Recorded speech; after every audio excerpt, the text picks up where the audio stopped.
You're listening to the Meet the Farmers podcast with me, your host, Ben Eagle. For previous episodes, visit thinkingcountry.com or find the podcast on iTunes or SoundCloud by searching for Meet the Farmers.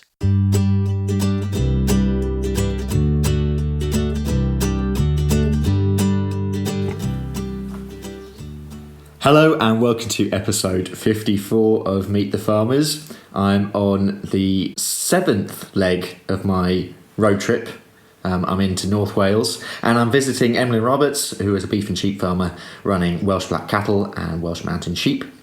The farm extends at its highest point to just shy of 3,000 feet, and there's some interesting energy diversification going on here.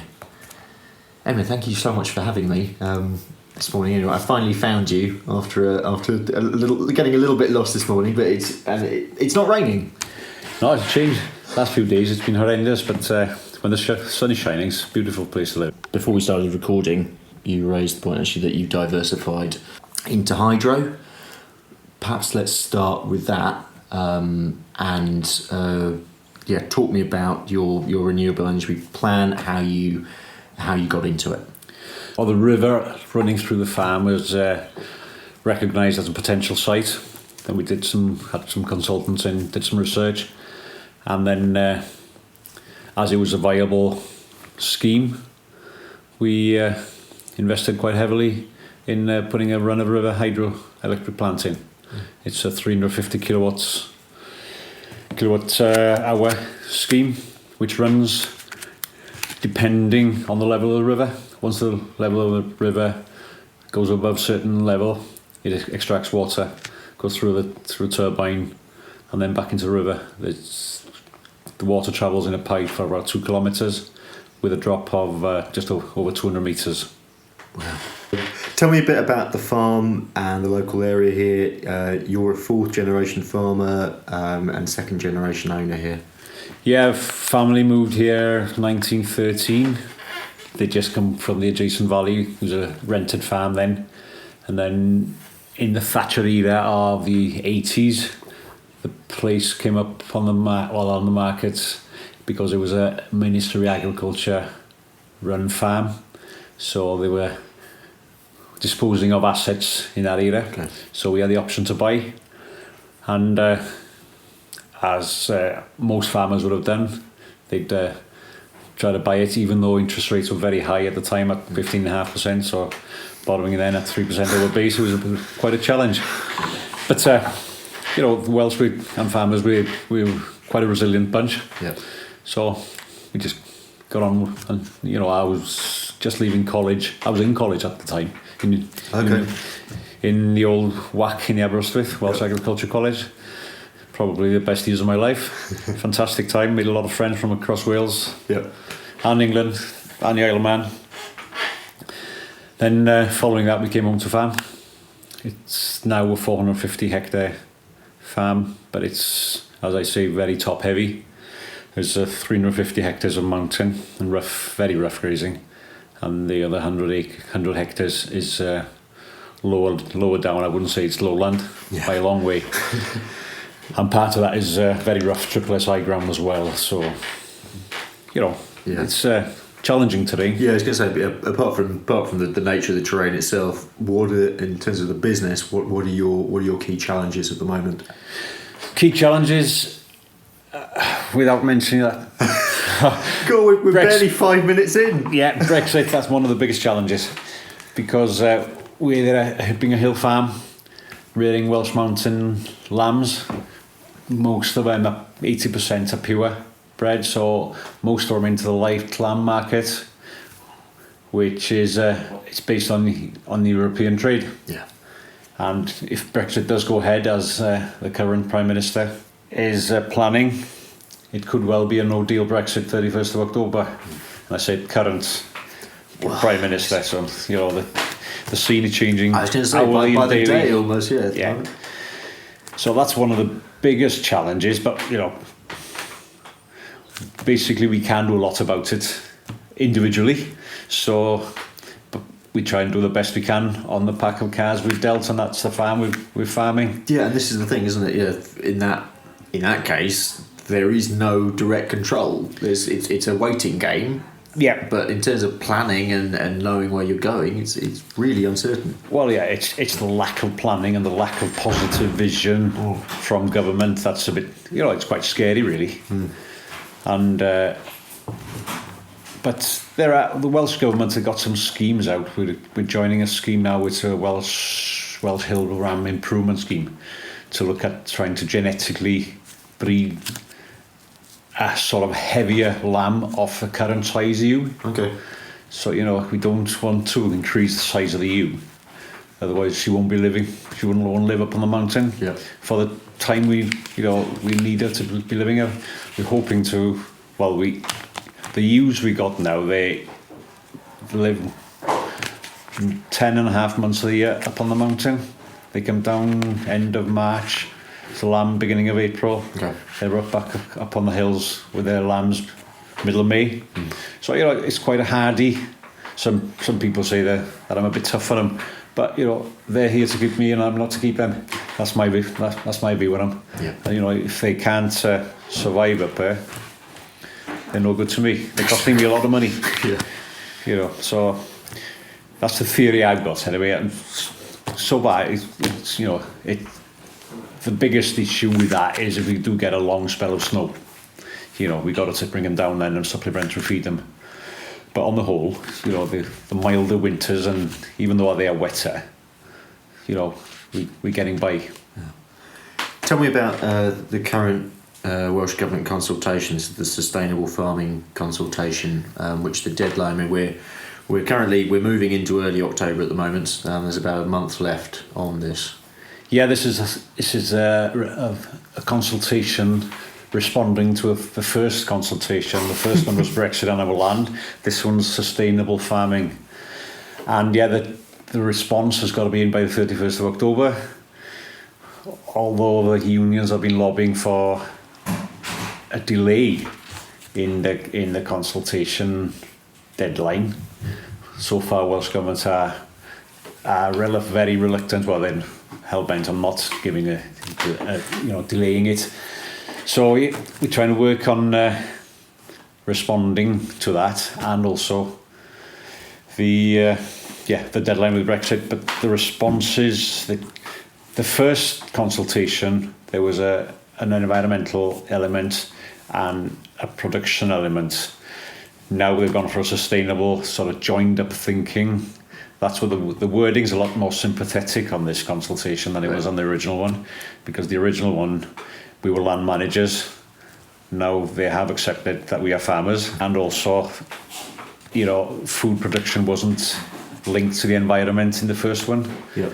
It's with the second one, they have realised that food production and the environment go hand in hand. Okay. And, I think they enhance each other. On this particular farm, we're in the 26th year of being in an environmental scheme. So, we've got a fair idea of what's happening. There's, we've improved, the habitats have improved. There's a lot of stone walls, hedges, woodlands been created and fenced off, and safeguarded for the future. And also, they're good for stock, with having the different fields, and it's easier to manage the stock. And also walls, hedges, woodlands, they're all habitats. Certainly some aspects of the media have a certain vision of the uplands, let's say that. There's an alternative vision of the uplands where perhaps farming takes second place. What would your vision for the Welsh uplands be? If there weren't any sheep on these uplands, there wouldn't be any use for the tourist industry. People want to enjoy visiting these areas because they are what they are. You can walk there. There's wildlife about. Overgrown shrub. It's no use to any wildlife. Do you think though that the rewilding argument will gain some ground in the coming years? Do you see some of, at least an area of the uplands going down that way? Could be, but is it in Holland? In Denmark. There's been an area that's been rewilded. Yeah. and Yes, yeah, 5 years ago, all and it's last been year. reverting. They've reverted it back now to restocking because everything's dying.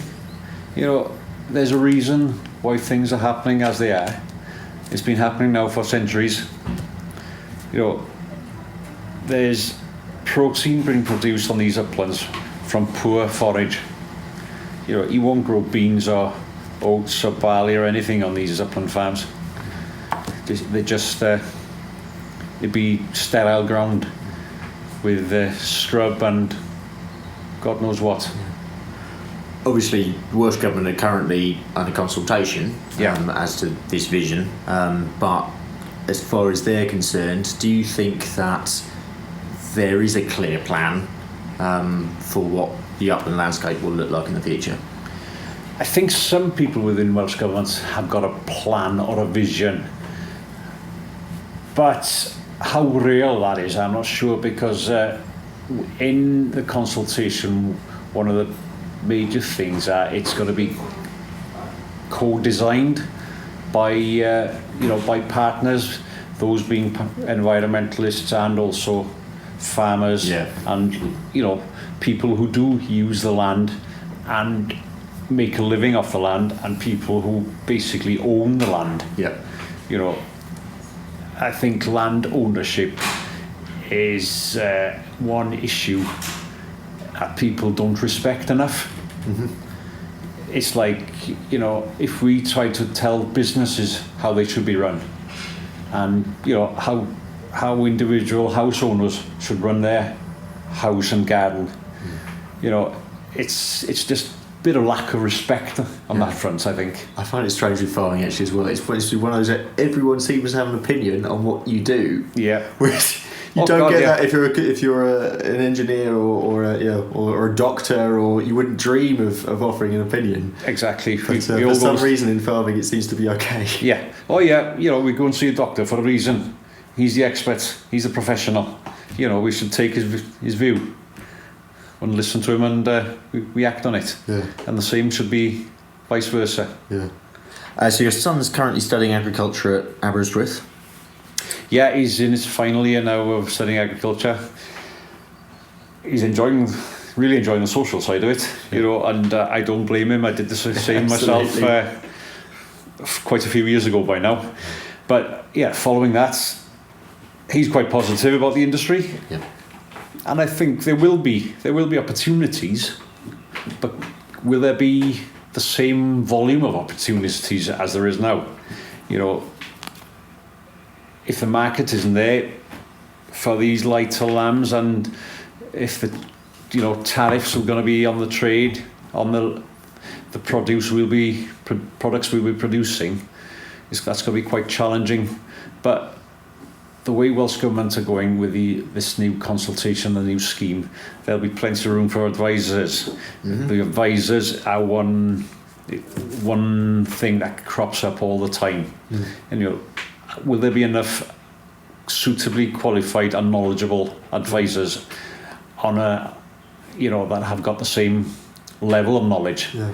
And what would you say, because quite a few farmers have mentioned this to me, if perhaps in the UK generally, in all four home nations, we were to move increasingly towards a system that they have, say, more in Germany, where a lot of farmers will have an off-farm job, which could be an advisory role, which if you have more active farmer advisors, then that will perhaps improve the system. It might improve the system, but of course, time is a small issue. It's vitally important that we keep these rural communities going, and people who have got knowledge of the land are kept farming and producing one of the best quality products from the land in Wales and Britain. And another thing, people on farms, we're boasting one of the best welfare standards in the world now, and we're very willing to import lower quality products from lower quality welfare sort of countries without thinking about it. There's too much buying on price alone now, I feel. Yeah. From as far as the public's concerned, Again, quite a few people tell me that message is quite muddy. So actually, there's price on the one hand. When you go in to do your weekly shop, you've always got price on your mind, but also there's this idea that yes, we want good quality and we want high animal welfare, and we expect, in Britain, our farmers to produce in that way, but perhaps we're not willing to pay for that. Is that a case of you can't have both, surely? Exactly. If you want the high welfare standards and the best quality products, you've got to be willing to pay a small premium on it. It keeps people on the ground looking after the countryside the way people want it to be. Yeah, and that's the way, isn't it? It's not, in some ways, it's not just about the product, it's about the landscape itself as well. It's a balance. It's keeping people in work, keeping these rural communities going. And also there's been a massive influx of people coming over the summer months, coming into Wales, walk the mountains, especially now that the pound is a bit weaker against the euro. Mm-hmm. There's more people that staying in this country and enjoying what we got to offer in this country. Yeah. So if we get to the 31st of October and a no-deal Brexit happens, what would be the immediate impact on your business? Immediate impact, there would not be a market for a lot of our products to go overseas. And there would be 48% tariff on lamb that would be exported to Europe. So in effect, really halves the value of our products. And, that is not sustainable. There is mention now of British government looking at culling some of our lambs, and I don't think that is an ethical procedure to do. If they're willing to go down that route and they're choosing to go down that route, you need to look into the heads of some of these guys that make the decisions. And would you say the British government is being irresponsible? Yeah, definitely. When you got the government, the governors of the Bank of England, economists, business people saying that we're going to be worse off. When the referendum was it 3 years ago? Yeah. I don't think anybody voted to be worse off financially or any other means during that vote. I just can't see the way of their thinking. Yeah. We're just as now we are one of 28 on equal terms. As it is now, Britain is split and Europe is a lot stronger and more together than it's ever been, I think. Yeah, in fact, I think this has been a great thing for Europe. It's the EU has become stronger because of the referendum in Britain. But the politicians and the leaders of our country just can't. They don't want to see it. We will see. Right, we're going to end the podcast in the traditional way, which is the 1 minute soapbox. So listeners, this gives guests 1 minute to talk about a subject of their choice. This could be anything at all. This could be farming. It could be non-farming. Emma, do you have an idea of what you'd like to talk about? One of the biggest things is, quality of life and things we do. I enjoy farming, but also I enjoy communicating outside of farming, with people outside of farming, and rugby. That's something on just rural communities? Yeah. Right, so Emlyn's going to do 1 minute on rural communities. Your time starts now. Rural communities, a big part of rural life that people don't see. People think that countryside mainly is for food production, but rural communities, it's a fantastic place to live.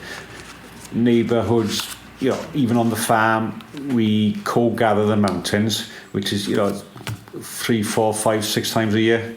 Guys come help me, I help them. Evenings, the village hall, there's a lot of things going on. There's a local show, some concerts, some gigs. There's chapel for people to go to. On a wider scale, you got the county show. which are, takes people to run it, 10 but seconds. it's part of the rural life in this area. Without mentioning sports clubs, youth clubs, young farmers, been part of the rugby for. That's it. That's brilliant. And I think it's completely right, and it's something, on this podcast as well, even though it's largely what it's about, it's something we don't talk about enough, probably. And farming itself is connected to so many other things. Yeah. But it's all about the wider community and how rural that's communities one thing sustain. that came obvious in last year's Welsh Government consultation. Yeah. The people from outside the farming industry that responded to the consultation. Yep. That, if there was going to be financial impact on farming, there'd be an impact on their business as well. Yeah, no, definitely. Well, Emlyn, thank you very much for giving me some of your time. It's been really good to meet you. Hope you can make something out of it. I'm sure I can. Brilliant. Cheers. Emlyn Roberts. Next time on the road trip, I'll be visiting Claire Jones, who keeps sheep, cattle and chickens and has a number of interesting diversifications on his farm in North Wales. Big thanks to the Mercer Charitable Foundation for supporting this episode and all the road trip episodes, to Tom Bland for all his help with production, and you, of course, for listening. Please do subscribe to the podcast if you haven't already. The more listeners we have on board, the more sustainable the podcast will be in the long run. So with that in mind as well, if you could share it with someone, I'd really appreciate that as well. If you want to see more of Meet the Farmers behind the scenes, you can follow me on Instagram at Benji_Eagle. Benji's BENJY. And there I post in my story about the trips that I go on. For now, though, I'll look forward to joining me next time on Meet the Farmers.